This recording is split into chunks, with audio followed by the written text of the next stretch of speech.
4 buts à 1. Et le moment dont tout le monde va parler encore demain, c'est ce but d'Arda Güler depuis plus de 70 mètres. Depuis sa propre moitié de terrain. Le gardien debout dans ses buts. Et le ballon qui finit en lucarne. C'est le but de l'année. Personne ne peut rivaliser avec ça pour l'instant. Et franchement, je ne vois pas comment quelqu'un va faire mieux d'ici la fin de la saison. Ce qui rend ce but encore plus important, au-delà du geste technique, c'est le contexte dans lequel il arrive. Arda Güler était en grande difficulté depuis des semaines. Il avait bien débuté la saison en formant un duo intéressant avec Mbappé. Et puis, tout s'était éteint progressivement. Son dernier but, remonté au 24 septembre contre l'Atlético. Plusieurs mois sans marquer. Des prestations en demi-teinte, des critiques qui s'accumulent. Et là, en quelques secondes, un seul geste, tout bascule. C'est ça le football. Et c'est pour ça qu'il ne faut jamais enterrer un joueur trop tôt. Ce qu'il faut retenir avec Arda Güler, c'est que le talent est là. La qualité balle au pied est réelle. Ce qui lui manque, c'est la confiance, la régularité et un contexte qui lui permet de s'exprimer librement. Ce but va lui faire un bien immense.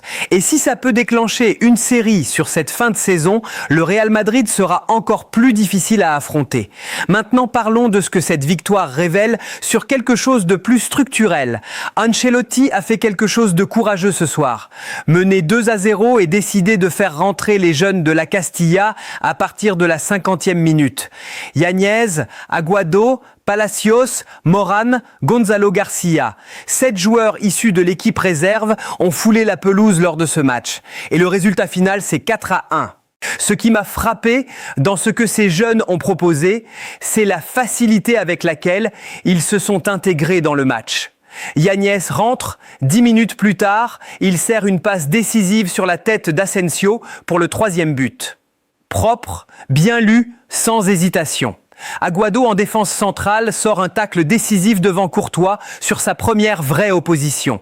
Palacios, avec ses contrôles orientés qui cassent les lignes, cette façon de recevoir le ballon et de trouver immédiatement la solution.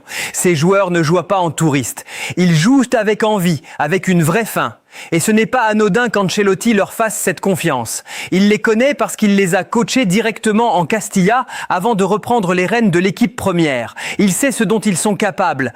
Et en leur donnant cette opportunité dans un match de Liga, il leur envoie un message clair. Vous avez votre place ici si vous la méritez.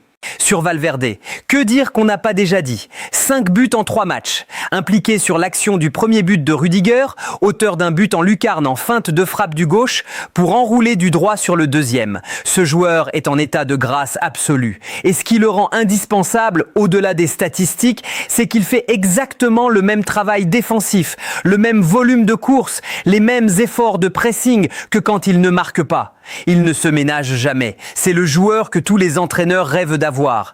La question qui revient, c'est ce qui va se passer au retour de Mbappé et Bellingham. Est-ce que Valverde gardera cette liberté? C'est légitime de se la poser. Mais pour l'instant, la réponse qu'il donne sur le terrain à chaque match s'impose d'elle-même. Ce Real Madrid revient à un point du Barça au classement.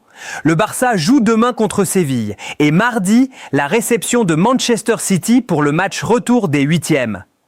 Si vous êtes parieur expérimenté et que vous faites confiance à mes analyses, le code promo 1xBetCharles17 est disponible dans la description. Les paris sportifs comportent des risques de perte. Jouez de manière responsable et uniquement si vous êtes majeur.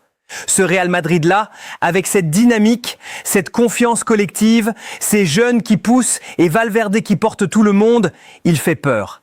Et City, qui a fait match nul contre West Ham ce week-end, n'arrive pas dans les meilleures conditions pour le retour. Le Bernabéu va être bouillant mardi soir